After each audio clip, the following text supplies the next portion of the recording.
à la délégation du FSJU, le Fonds social juif unifié. Je vais me présenter pour ceux qui ne me connaissent pas encore. Donc Stéphane Assoun, je suis le nouveau président depuis, on va dire, un petit mois du FSJU pour un mandat de 4 ans.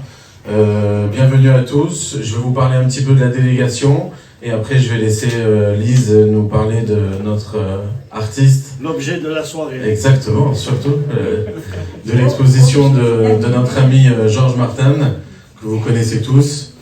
Donc la délégation, c'est un lieu de vie, il faut savoir. J'ai des personnes, encore le monsieur qui m'a dit ça fait chaud au cœur de voir autant de monde, et en fait je vais parler 2 minutes de la délégation. Donc la délégation, il y a plusieurs choses qui se fait ici tous les jours, il faut savoir. Il y a des cours d'hébreu, d'ivrit, il y a des cours de yiddish, il y a des cours judéo-espagnols également. Il y a des expositions, à peu près, on va dire, une fois tous les trimestres avec un vernissage. On en a pas mal aussi en attente pour après. On a également le passerelle qui est parmi nous aussi tous les jours ici. On a également tout ce qui est, bien entendu, le club, exact, le club. Alors, Georges, c'est très difficile de te présenter parce que tu es un personnage. Voilà. Quel personnage? Oui, un personnage a une personnalité hors du commun. Oui, chaque fois que je me regarde dans la glace, je me reconnais. N'est-ce pas? Ça veut dire que tu changes tout le temps.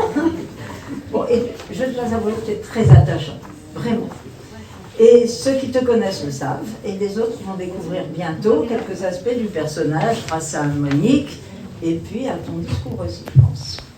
Alors, tu es né au Maroc, et à Fès, c'est très important de le dire, et je suis obligée de parler de ta maman que j'adorais, qui était une fascia de merveille. Et Fès était important parce que c'était une ville d'art et de culture. Au Maroc, c'était vraiment la ville d'art. Alors, dès l'enfance, tu as été attiré par la peinture, tu l'as aimée, tant et si bien que tu as fait ta première exposition à 9 ans, ce qui est quand même un peu exceptionnel, c'est le Beaux-Arts de la peinture. À 10 ans, tu découvres les peintures de Picasso, et tu ne t'en déclasses pas depuis 70 ans. Je n'ai pas dit ton âge, hein? Puis, tu as fait des études d'architecture, pensant que le dessin était très important, et cela s'est avéré inexact. Tu nous raconteras pourquoi. C'est ma déception. Voilà. Tu finis cependant l'école avec mention pour le meilleur projet présenté et tu t'installes à Nice où tu deviens un architecte connu et très recherché. Et j'ai lu les pages qui te sont consacrées sur Internet, c'est énorme. J'ai pas tout lu, c'est énorme. Bon, ça veut dire que tu as beaucoup travaillé, n'est-ce pas? Je n'ai pas lu, mais je vais aller les Ah non, c'est énorme. Et tu as écrit plusieurs livres sur l'art, du gothique jusqu'à nos jours, des livres très documentés et très didactiques. J'ai appris pas mal de choses d'ailleurs. Georges, tu as bien connu Nikit Saint-Phal et tu as travaillé avec elle sur un projet de sculpture habitable du côté de Saint-Tropez. Je n'en dirai pas plus. Comment un artiste peut-il être innovant de nos jours? Il s'est posé la question. Quelle forme d'art reflète le mieux l'époque actuelle? L'ordinateur est un outil et un support qui a changé notre société et notre culture comme aucun autre ces dernières décennies.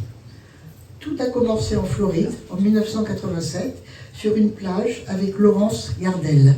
Les imprimantes couleurs venaient d'apparaître sur le marché. C'est là qu'a commencé l'art en ligne ou l'art logiciel.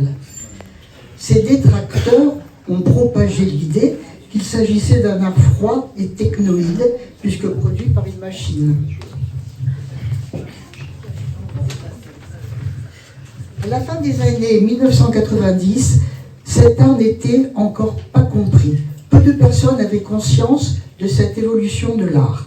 En 2000 fut créé le DAM, Digital Art Museum, qui expose et décerne tous les 2 ans une récompense à un artiste ou à un ensemble d'artistes. Avec l'art numérique, de nombreuses règles traditionnelles du marché de l'art sont devenues obsolètes. L'idée même de « original » ne signifie plus rien. Pour Georges, adepte de cet art, ce n'est pas un art froid. Au contraire, il cultive l'univers des flous, des formes, des couleurs, des repentirs, il vous expliquera ce que ça veut dire, de l'âme des choses. C'est la sublimation de l'objet. Picasso a dit « Je vois, je prends ». Et il ne s'est pas gêné. Georges dit « Je transforme l'objet pour lui donner la vie ». L'impressionnisme a relancé l'art en peignant la vie de tous les jours. Le digital art cultive l'art de l'âme des choses.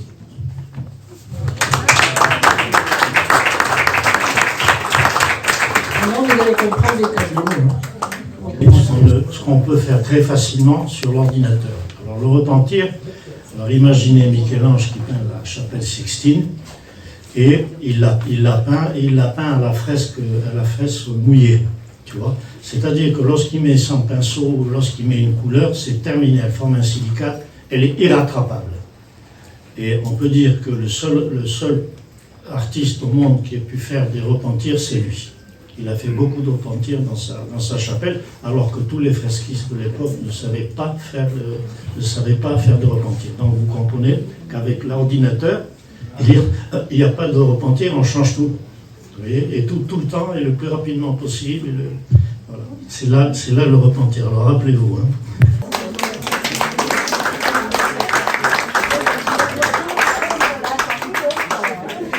Alors voilà par exemple une photo que j'ai transformée à partir de quelque chose de très simple.